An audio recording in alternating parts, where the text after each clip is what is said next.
Good afternoon, it's Brian Liddy here for the Full Scottish on Sunday the 3rd of November. I'm pleased to say that I'm joined live in the studio today by Chris Stevens, who was previously the SNP MP for Glasgow South West. Welcome, Chris. Very much, thank you. Yeah, and also joined virtually in the studio by Hugh Marshall. Hugh, founder of Talking Wales. Good afternoon, how are you?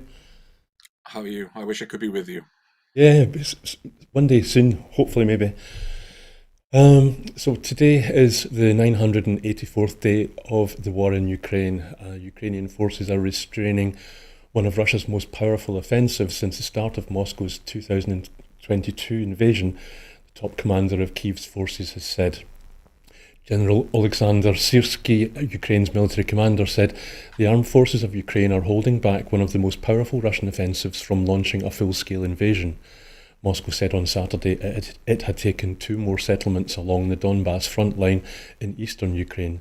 Syrsky said he told the chair of the US Joint Chiefs of Staff, General Charles Brown, of the Ukrainian military's urgent needs and that Brown assured him of continued US support. Washington said on Friday it would provide an additional $425 million in military aid to Ukraine. Russian air attack on Kyiv damaged buildings, roads and several power lines, the capital's military administration said early on Sunday, after the military said air defences were trying to repel a drone attack. The attack came in waves and approached the city from different directions, said Serhiy Popko, head of Kyiv military administration. It was Russia's second drone attack on Kyiv in as many nights. On Saturday, Volodymyr Zelensky said that strikes were reported in the central Poltava and northeastern Sumy and Kharkiv regions. This year we have faced the threat of Shahed drones almost every night, sometimes in the morning and even during the day, he said on social media, referring to the Iranian-made attack drones used by Russia. The Ukrainian Air Force said air defences destroyed 39 of 71 Russian drones launched during Moscow's air attacks on Ukraine overnight, with 21 drones locationally lost and 5 turned back to Russia. Ukraine has called on Moscow to provide a list of Ukrainian prisoners of war ready for a swap after Russia accused Ukraine of sabotaging the exchange process. In requesting the list of Ukrainians from his Russian counterpart on Sunday, the Ukrainian Human Rights Commissioner Dmytro Lubinets wrote online, "We are always ready to exchange prisoners of war." On Saturday, Russian Foreign Ministry spokeswoman Maria Zakharova said Ukraine was essentially sabotaging the process and had refused to take back its own citizens.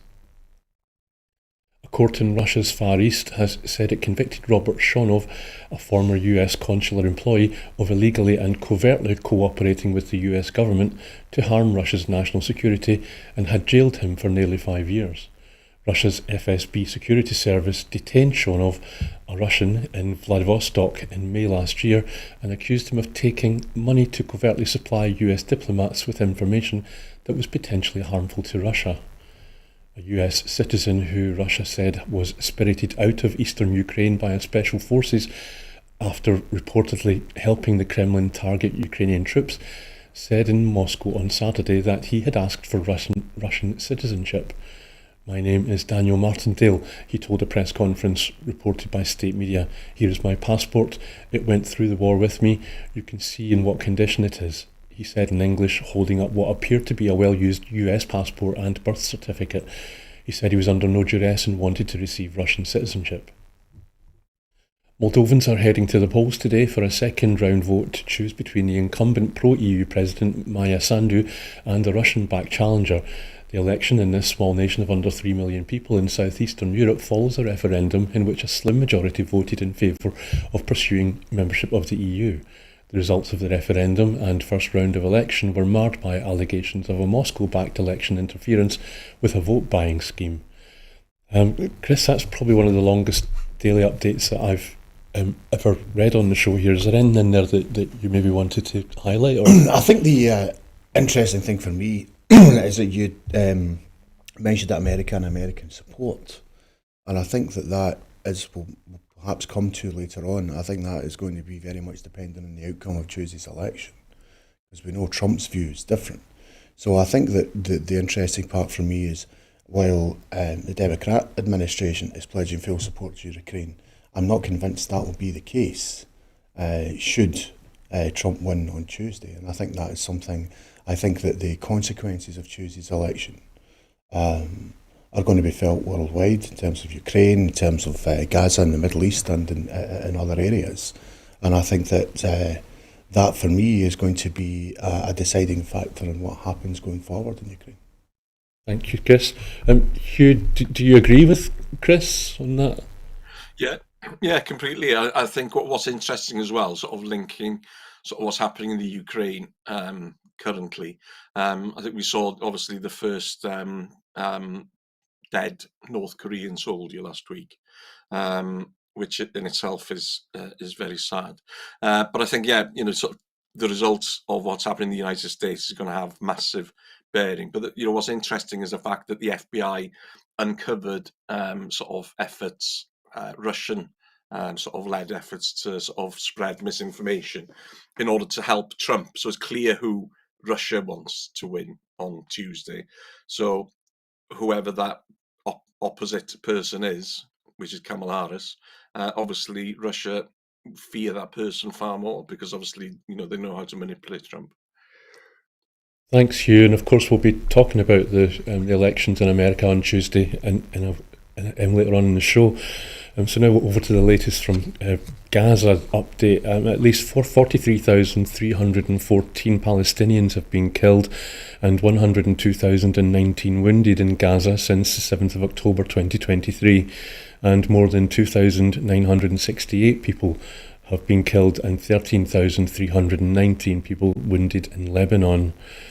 As we've already found it, the news cycle is moving on. Less attention is being paid to what's going on in Israel and Gaza and the killings in the Lebanon. We've got the UK budget and the US elections are stealing the headlines at the moment. Hugh, and also, what do you think about that? Is that a fair comment?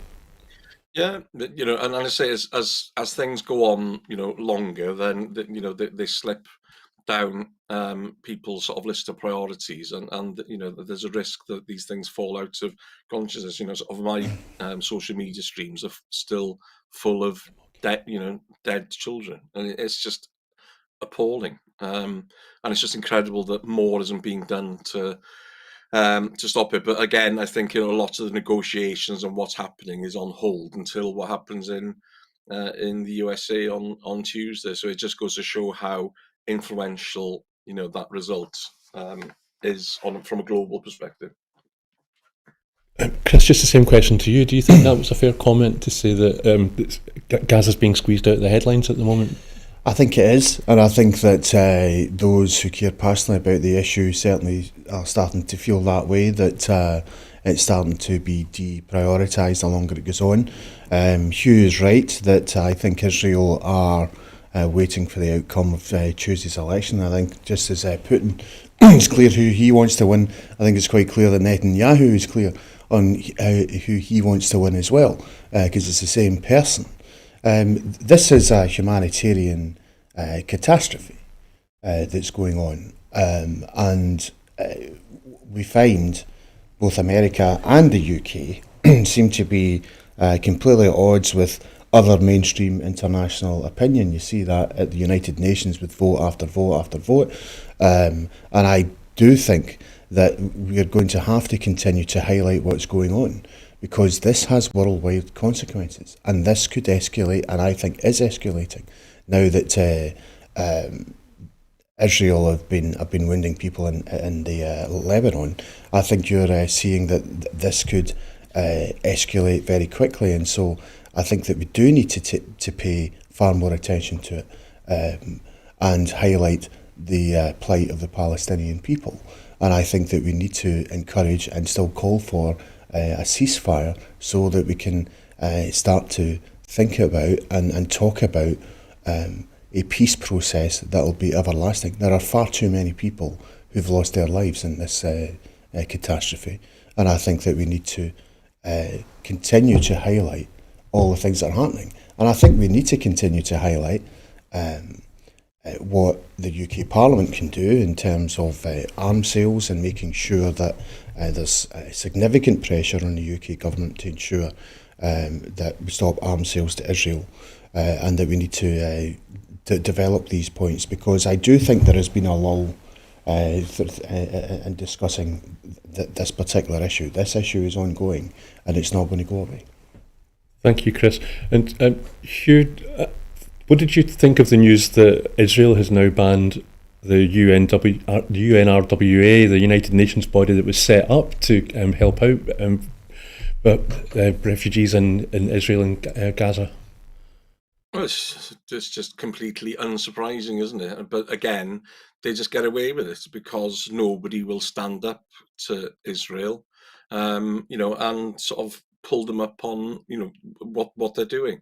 They are literally being allowed to wipe out areas of Gaza that I would imagine will remain uninhabitable for generations to come. We already know that it's one of the most densely populated areas in the world. So yeah, no surprise, and no surprise that the world isn't doing anything to because when I was growing up, the UN had meaning and teeth. It doesn't anymore. The fact that Russia is still on the at the top table while they're waging legal war is just beyond belief. And Chris, the same question to you. What do you think is the result going to be of Israel banning UNRWA?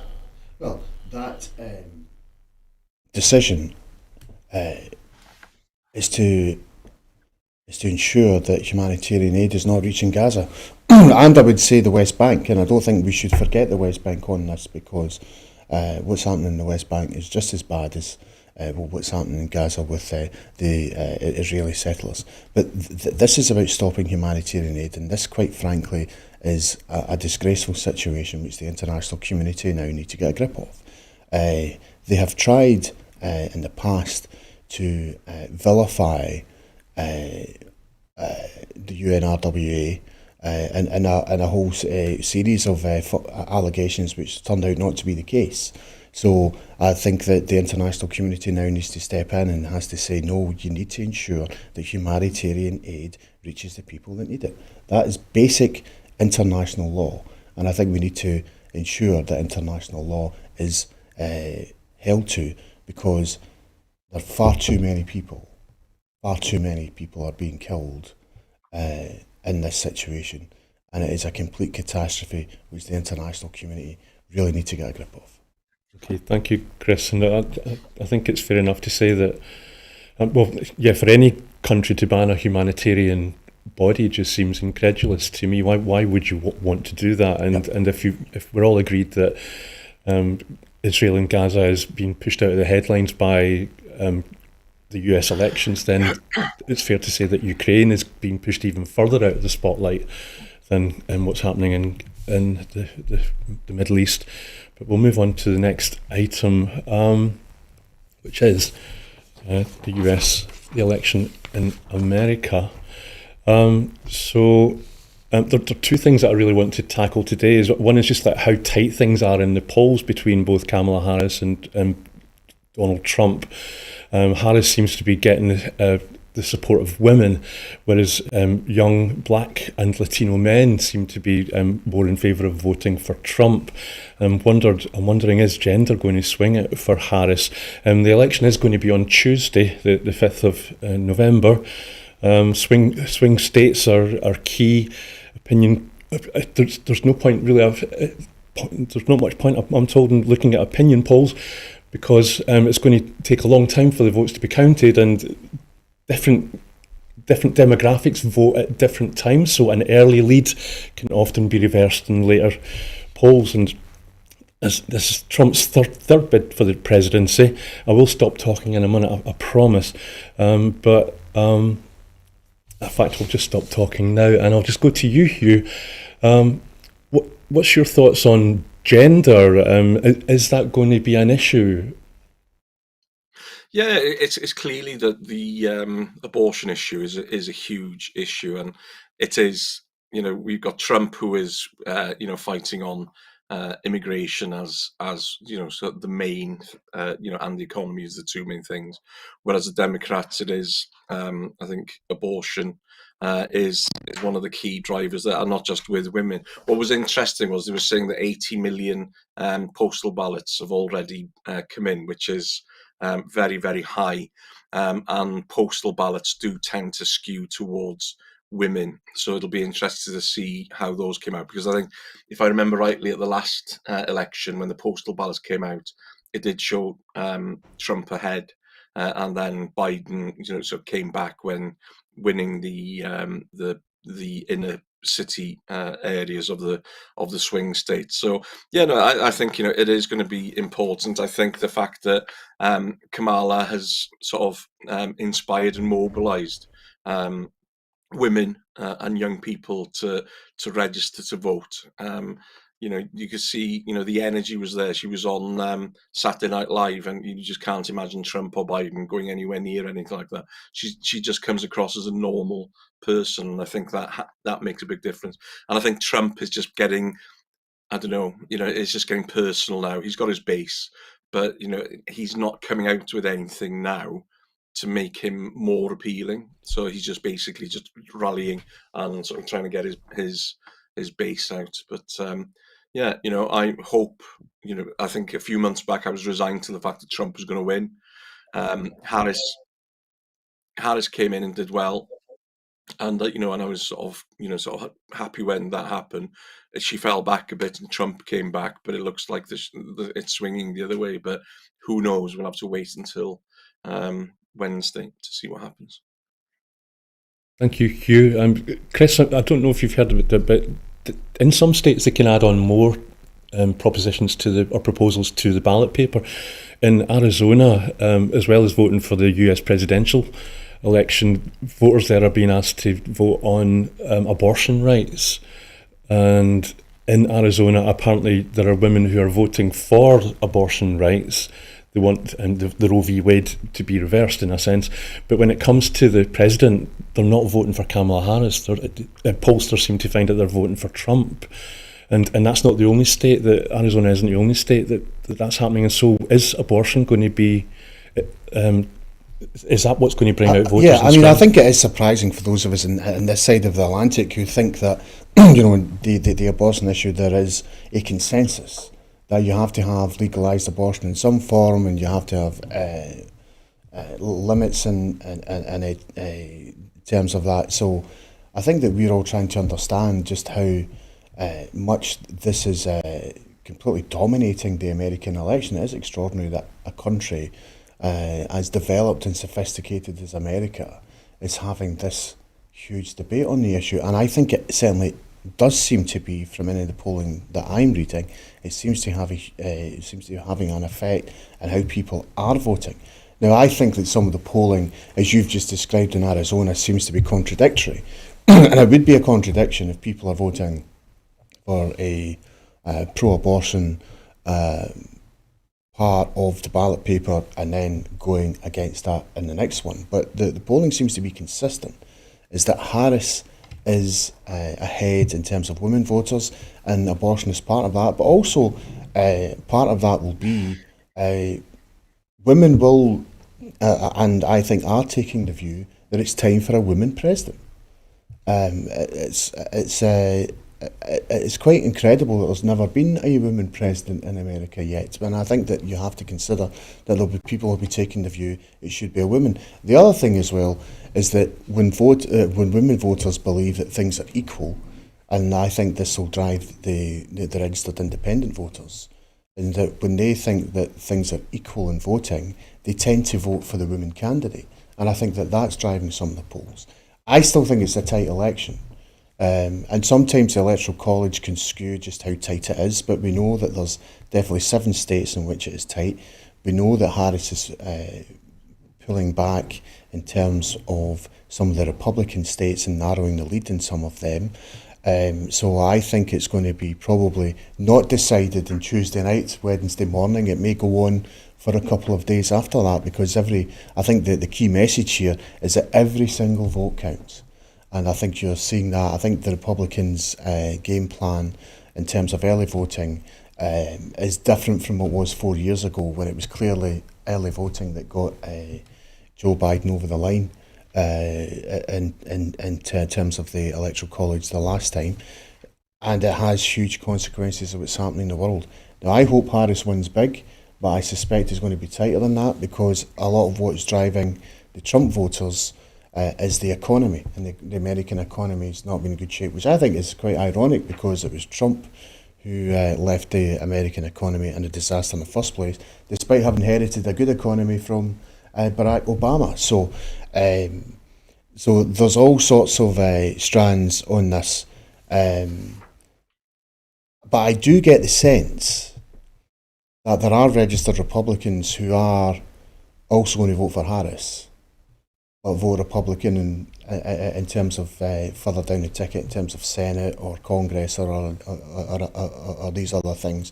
You're seeing that with some of the endorsements that Kamala Harris has got from the Cheneys, for example, those who have been generals when Trump was president, those who are security experts in world security, are all abandoning Trump for that reason.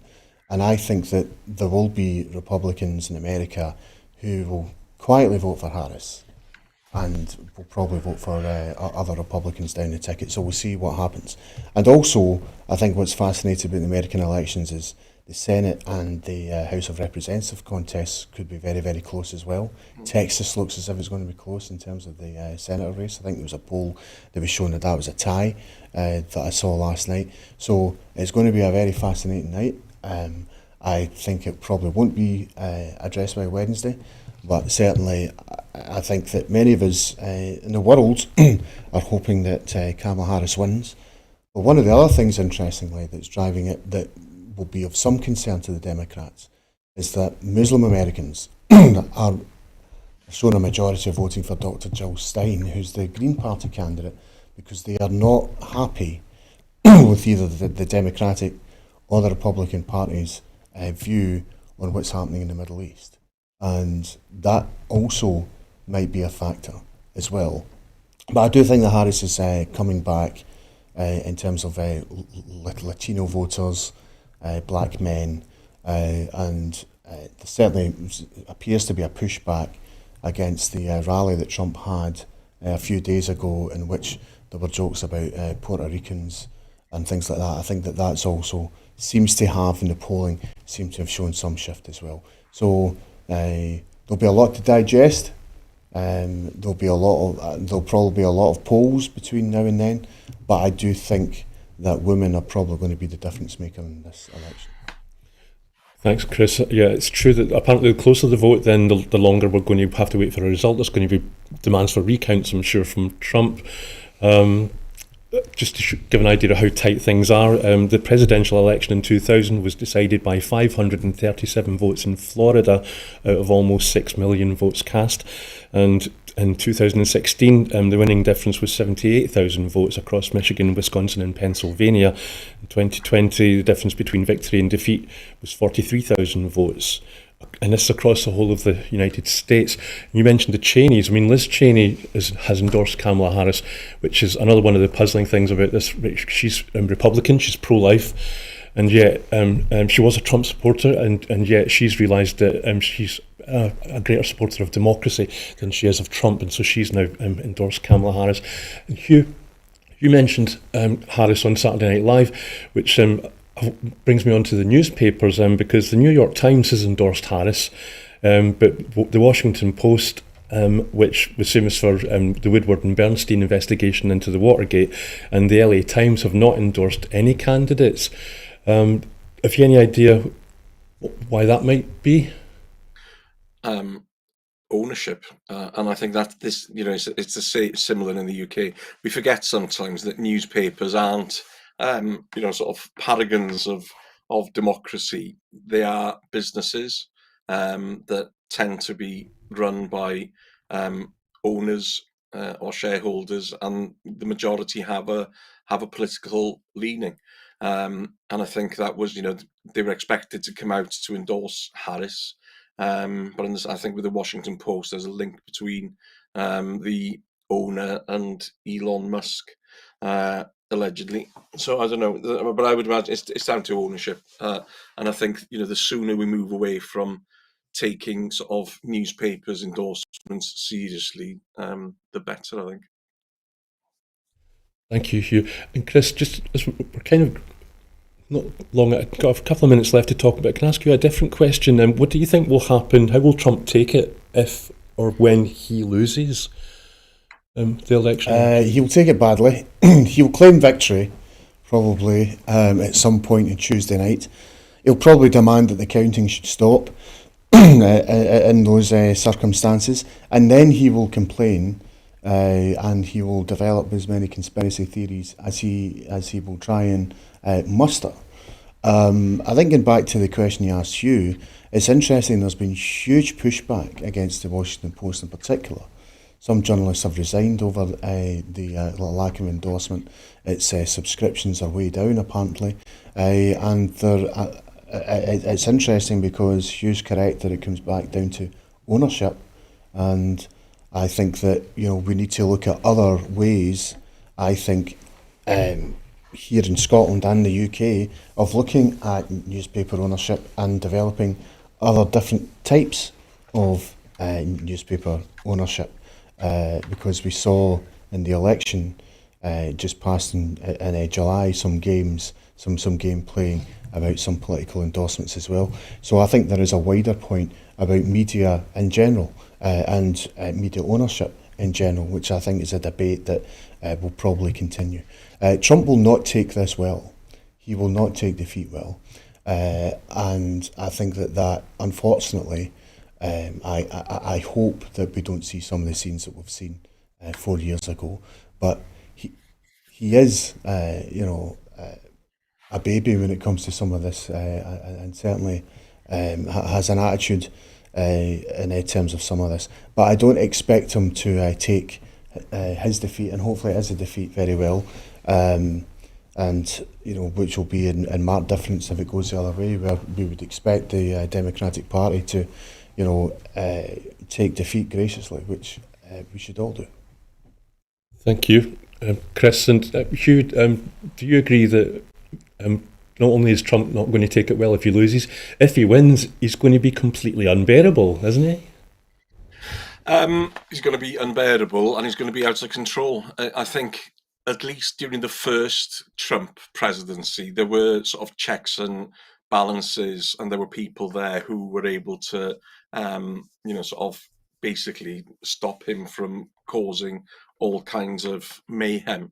But I think this time, it looks like, he's got people like Elon Musk, Kennedy, is looking at getting a role in health. And he's mentioned now about taking fluoride out of water, for example. He's an anti-vax conspiracy theorist. So the fact that these are the people that he's looking at bringing in, because like I say, he has got no policies, it's just all bluff, and it's just nonsense. It's just the economy in the States has suffered as the rest of the world has done, and I would say the fact that the invasion of Ukraine by Russia was a big part of that, and I think that Trump was part of that instability. So I think we can point the finger of blame for the global sort of economic situation back to Trump.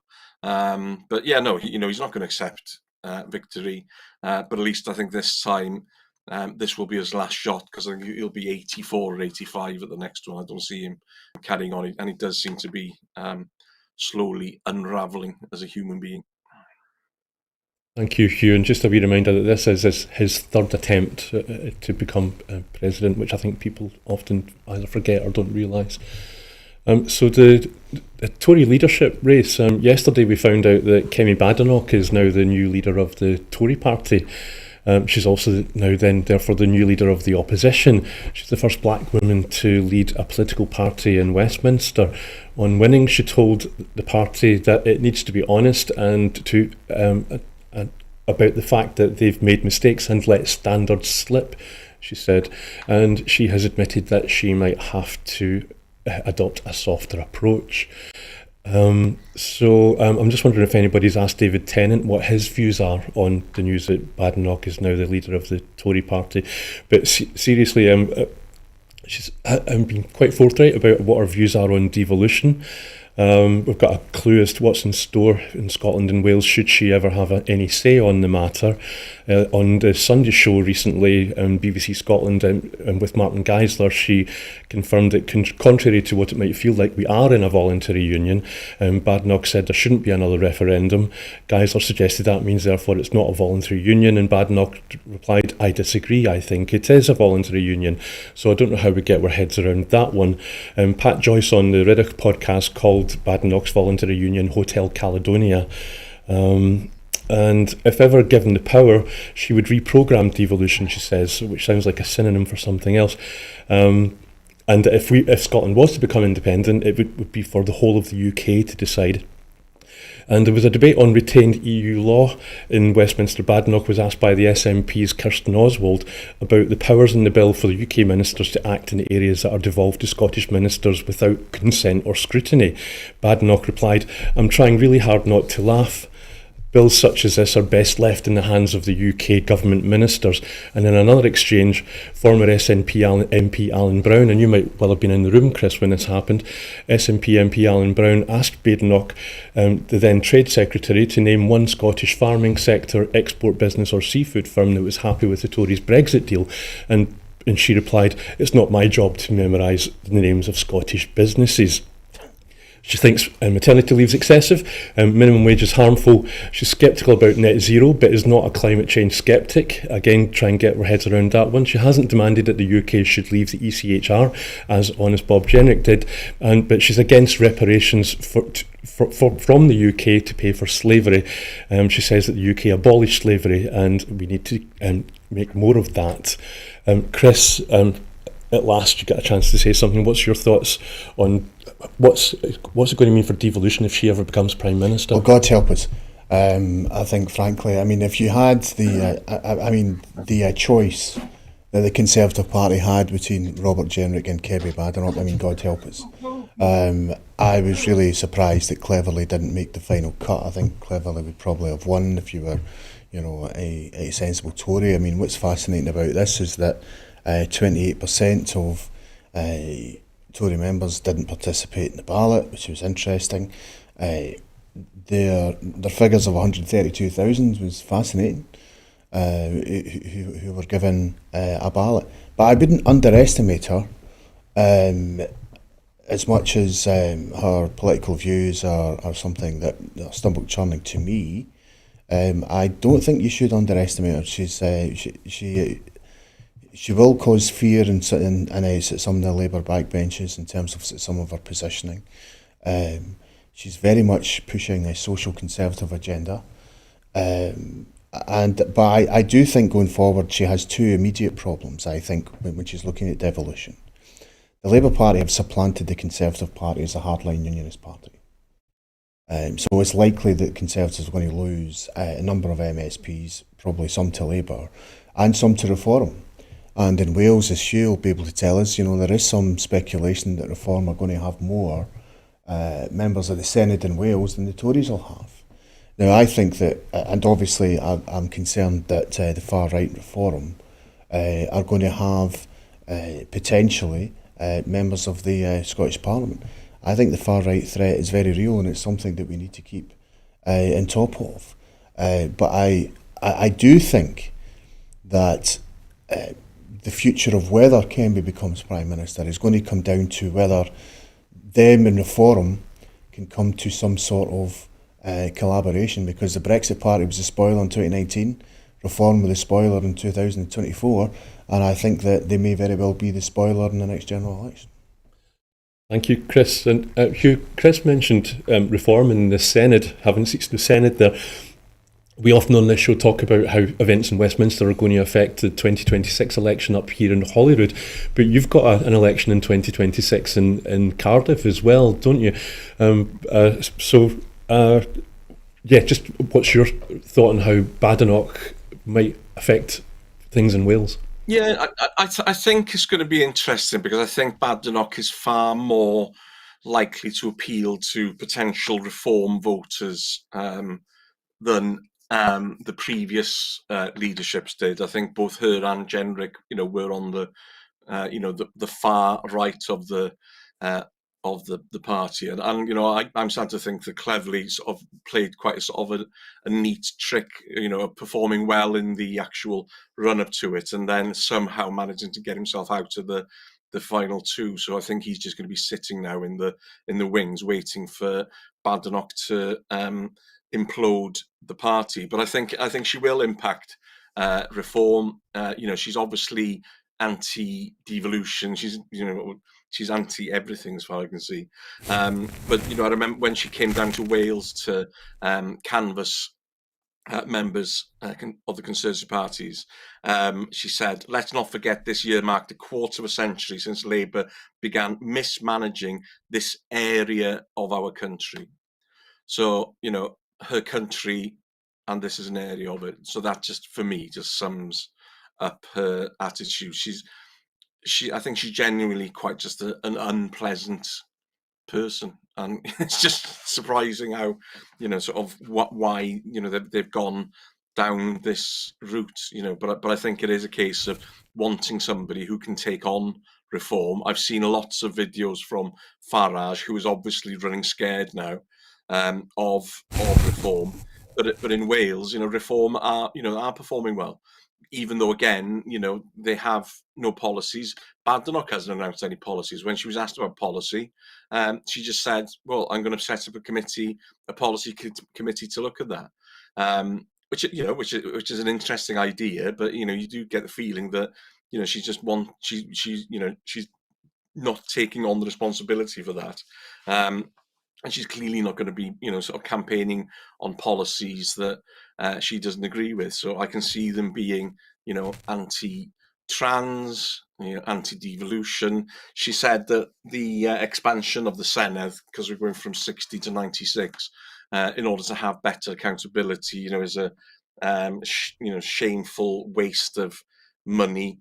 Because she was saying she was horrified to learn that more than 100 million of taxpayers' hard-earned cash would be wasted on creating more politicians. But I think the issue in Wales is, Labour have been in power here for 24 years.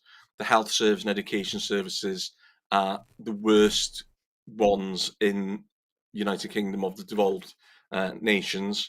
So they've got a bad record. So the fact that if Labour don't perform well, and I can't see Labour sort of turning things around economically within 2 years. I think it's going to be that sort of perfect storm.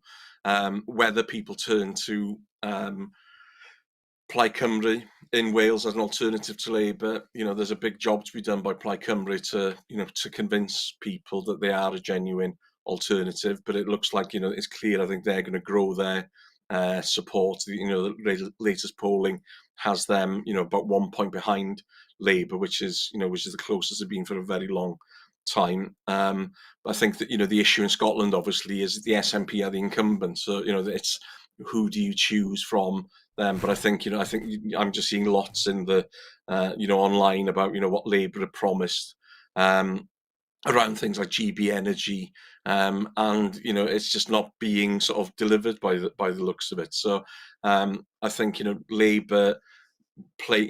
Let's not forget, Labour got a massive majority. They didn't win by a big margin. I think Corbyn got more votes when he stood. The fact is, Reform took away those Conservative votes in those seats that let the Lib Dems and Labour in. So there was no great appetite, and I don't think people, like Starmer's not very personable. I don't think people like Reeves either. So that they don't have the charisma within their ranks either to make that difference. And in Wales, because it's interesting again how the media perceive things, that Badenoch is the first sort of black leader in Europe, even though Vaughan Gething was for a short period of time actually the first sort of leader of a parliament in Europe. So again, it just goes to show how off the radar politics in Wales is. But I do worry about Reform because Reform have got it easy. They don't have to provide solutions.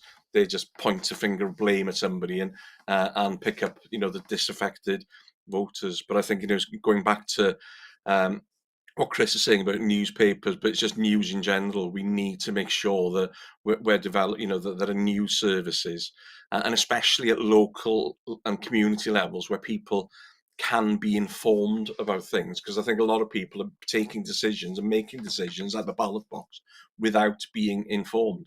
It's mad to think what made a plumber from Bolton read something on Facebook, and then within 3 hours he was down at a hostel setting fire to it, potentially killing everybody inside it. So how are people being influenced by news online and misinformation online, and how do we answer that? Because I think there's a big issue that people like us within those chattering classes, we've got an interest in it, we discuss it, but we're not connecting with the majority of the public in Wales and Scotland.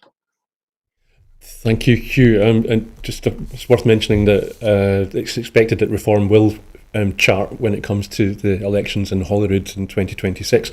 And just a wee clarification, I did say that Badenoch was the first black leader of a party in Westminster, just taking your point about Gethens being the first black leader of a party in Europe.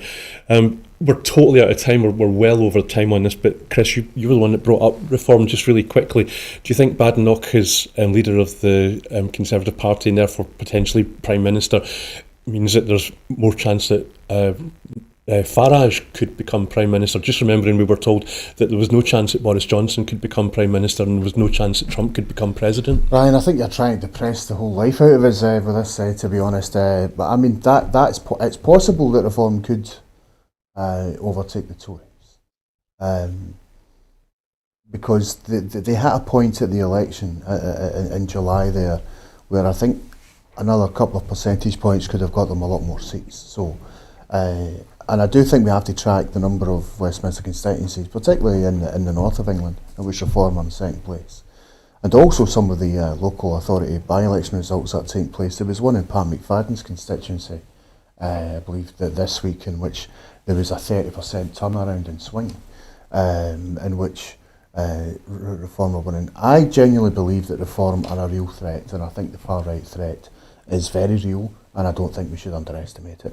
And it goes back to the point that Hugh mentioned there, is that they are effectively getting away with things because they're pointing at the fingers of other people and trying to convince the public that it's the poor, it's the disabled, it's those who are seeking sanction in the country are to blame for all your problems, and not governments, not multinational companies, and all of that. And we really need to take on these arguments. Okay, thank you, Chris. And to try and make up time, we're going to go into the UK budget now, but to try and make up time, I'm not going to go into what individual items Rachel Reeves announced when she delivered her budget the other day. I'll just go straight to the uncertainty that remains over the extent to which a £3.4 billion increase to the Scottish Block Grant, whether it's going to include compensation for the increase in employers' national insurance for the NHS and for public services in Scotland or not. Rachel Reeves said that the 50 million, is it £500 million that the Scottish Government would need to pay public sector workers in Scotland is included in the Block Grant, whereas Ian Murray, the Secretary of State for Scotland, said that there would be more money, and that money would be provided over and above by the Treasury. Hugh, what's your take on the budget, and how's it maybe going to affect you in Wales? Yeah, I think it was just what I don't like about Reeves is the way that she treats economics. Sort of comparing sort of a country's economy with household budgets, because they're completely different things. For example, I wish I could, but I can't go out and print money if I wanted to this afternoon. So there is this element of communicating that the black hole business they'd had plenty of time. They knew exactly what the Conservatives' plans were. To claim that they walked in the door and they found out things. They've had years to plan for this, and it doesn't look like they have planned for it very well.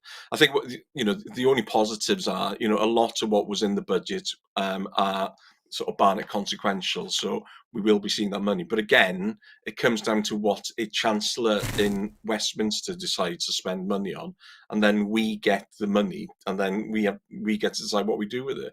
It's just we don't have that control over the levers to actually do the Welsh and Scottish governments do produce budgets every year, but it is basically based on what they're given in order to do that. And the other thing that was interesting, talking about the Barnett formula, that was brought, that was made in the 70s, and it was based on how the Scottish economy performs.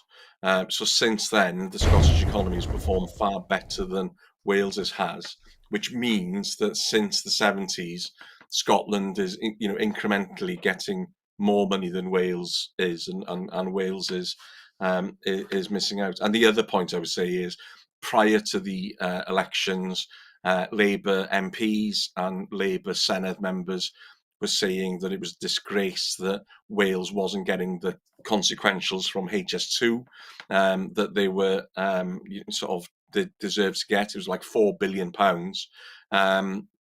And there was not an inch of HS2 was going to be sort of anywhere near Wales. Of course, now Labour are in power, and having told us all that having two Labour governments at each end of the M4 would be brilliant for Wales, they've turned around and said, well, actually, no, that isn't a priority, and it isn't that important. And they'll say one thing in opposition, and then once they're in power, but that's all political parties, not just the Labour Party. But yeah, I think it was just an inspiring budget. I think the fact that they're thinking that growth is going to deliver some sort of they're going to magic growth. And when you think that the UK is basically a service-based industry, and the main engine in the economy is the southeast and London. We're being held back in Wales and Scotland because we haven't got the levers to actually grow our own and develop our own economy. So yeah, it wasn't surprising. It wasn't the worst of budgets, but there was nothing in there that sort of gave you any sort of inspiration for the future. Thank you, Hugh. And Chris, your party gave cautious welcome to the budget. John Swinney said it was a step in the right direction. I think, and Shona Robison said that although there will be, as Hugh pointed out, there will be consequentials from the Barnett formula, Labour's going to spend capital on NHS equipment and buildings, I believe, which means that there's going to be more money for Scotland. But Robison said it doesn't mean it's no bonanza. And then there's the Scottish Government said that the big thing is the two-child cap is still in place. That's our biggest problem with the recent budget. John Swinney, your party, you want to eradicate child poverty completely, and yet the two-child cap's still in place. So, and Shirley Ann Somerville yesterday said she condemned the conscious, calculated political decision of the UK government to keep hundreds of thousands of children in poverty by refusing to abolish the two-child cap.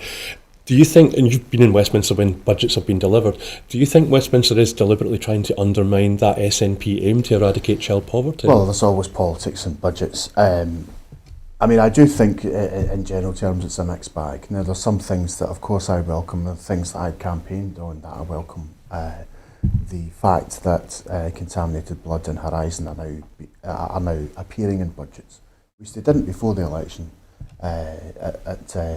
in March, April time. There was nothing about that. That is something that has to be welcomed. But there doesn't seem to be a philosophical binding throughout the whole budget. There's very little about cost of living. Freezing fuel duty was one. But there are some things that should be of concern. The fact that they're going to continue the Tory way of reviewing WCA, the work capability allowance, the fact that they're going to cut disability benefits, I think is a disgraceful part of the budget which needs to be talked about more.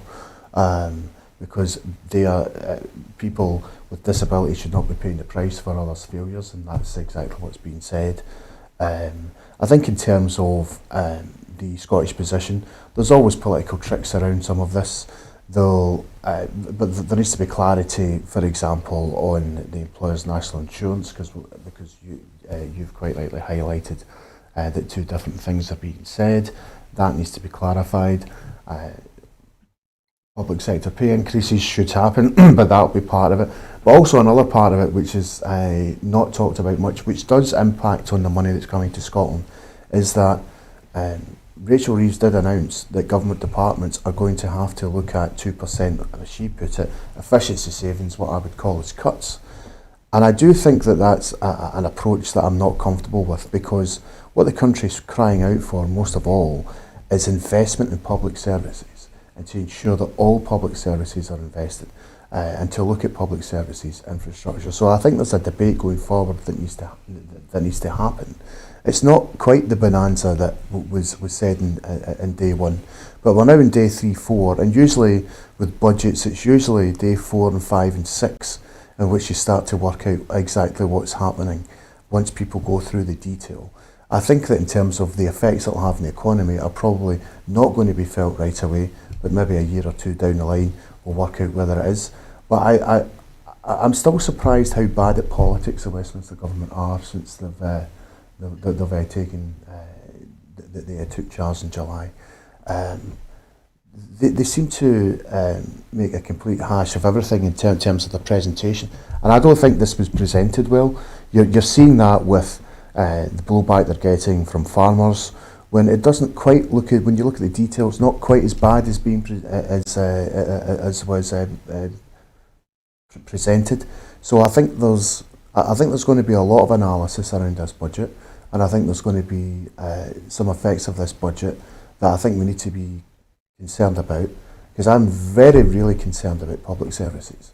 And the headline of 3.4 billion is going into public services is not quite the case when you look at other things. And the Civil Service Union, PCS, have already highlighted how concerned they are of 2% cuts across the board in government departments. So I think that this is something that we'll continue to look at. The Scottish Government will obviously now have a look at what it's going to do in presenting its budget later on.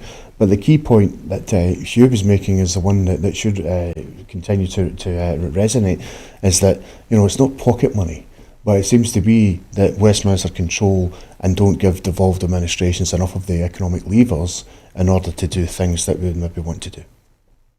Thank you, Chris. And Hugh, again, we're really tight on time, but I just want to ask you, Hugh, do you think the Reeves budget makes a case for independence when you bring Brexit into the mix?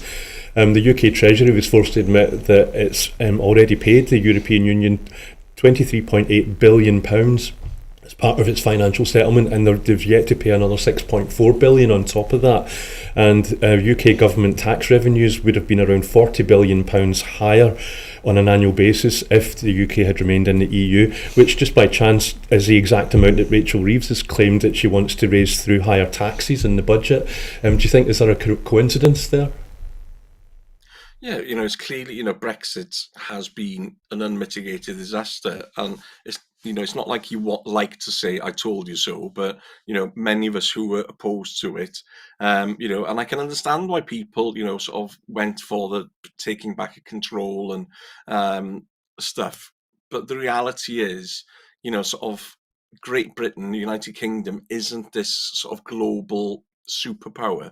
It was far better off as part of an economic bloc within the European Union. They are our closest trading partners. So anything you do to put up barriers to trade with them is going to have issues. And this, I don't know, it's just this blindness of, well, we're not going to go back and whatever.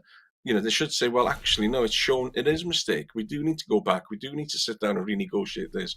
The public understand better now the consequences of coming out to the EU. And I think if people were honest with the public as saying, well, actually, this is, the impact that it's had on you economically, then yeah, definitely, it's just this, I don't know, they just haven't got the guts to tell people the truth. Thanks, Hugh. So, Chris, am I just crying over spilt milk when I say that we wouldn't have had to raise those taxes if we'd stayed in the EU? No, you're not. And I think that I know Stephen Gethins has went in very hard on this, and rightly so. The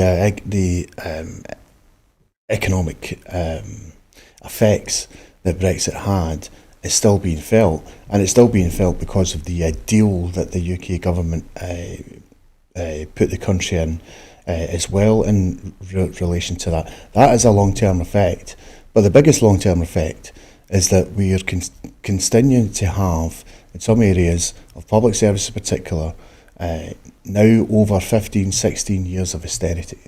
And I'm afraid the jury is still out as to whether this budget ended austerity or not. I've heard that before. I heard George Osborne, I remember, in one of his budgets said that austerity was over. Philip Hammond said that austerity was coming to an end. And now we've got Rachel Reeves saying that there's austerity, but you can't say that austerity is ending if you're cutting government departments and Senate government departments. You need to find 2% cuts. So that suggests to me that's not the case. So we're not crying over spilt milk. There are long-term damages that have taken place, and Brexit is perhaps one of the biggest ones that all political parties are going to have to confront. But I'm afraid that particularly the unionist parties seem to want to put that to the side and don't want to revisit it because they don't want to reopen the debate. That's the issue. Thank you, Chris. And our last piece, we've got a couple of minutes, is just to say that sadly Janey Godley has lost her battle with cancer and died yesterday at the age of 63.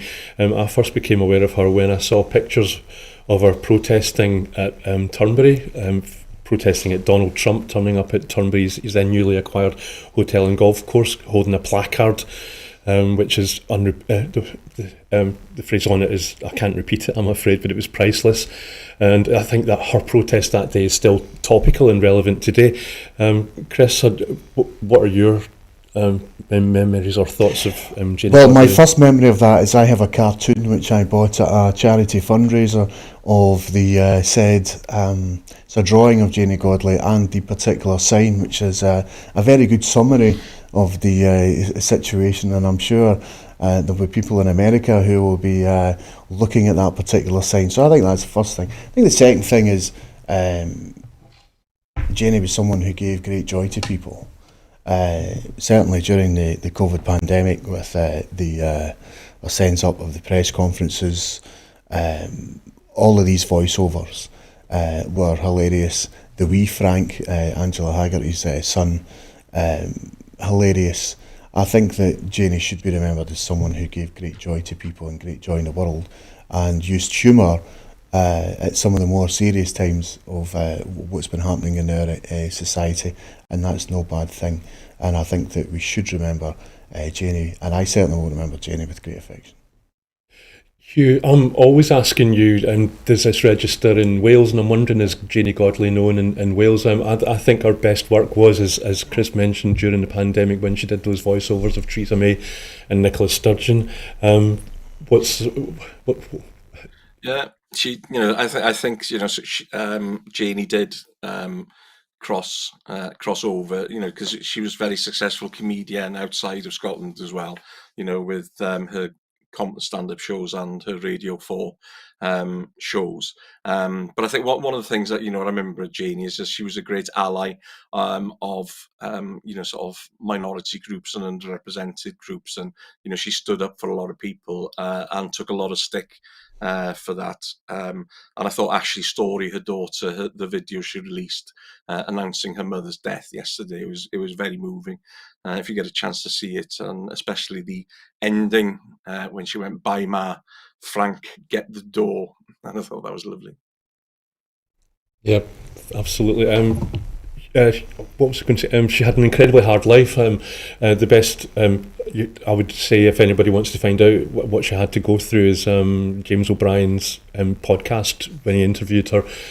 Full disclosure, I would thoroughly recommend that as well to viewers. And I wanted to end the show today by just saying, "Frank, get the door," but unfortunately, I've got to say thank you to Chris for coming in today, and to you, Hugh, as well. But that's it for this week's Full Scottish. But before we go, I just want to remind you that here at Broadcasting Scotland, we depend on the generosity of you, our supporters.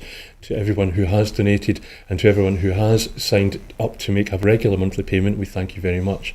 We face costs of over £4,000 every month, but we get donations of around 2,500. We urgently need more regular subscribers, but we need to clear our debts too. We're at crisis point, and we really need your donations right now to be able to pay our bills and survive. Our programmes will always be free to view. However, if you can afford £5 a month, please do consider becoming a Broadcasting Scotland supporter and donate whatever you can afford. So thank you once again to Chris Stevens and to Hugh Marshall. I'll let you get on with what's left of the weekend, and I'll just say, Frank, get the door.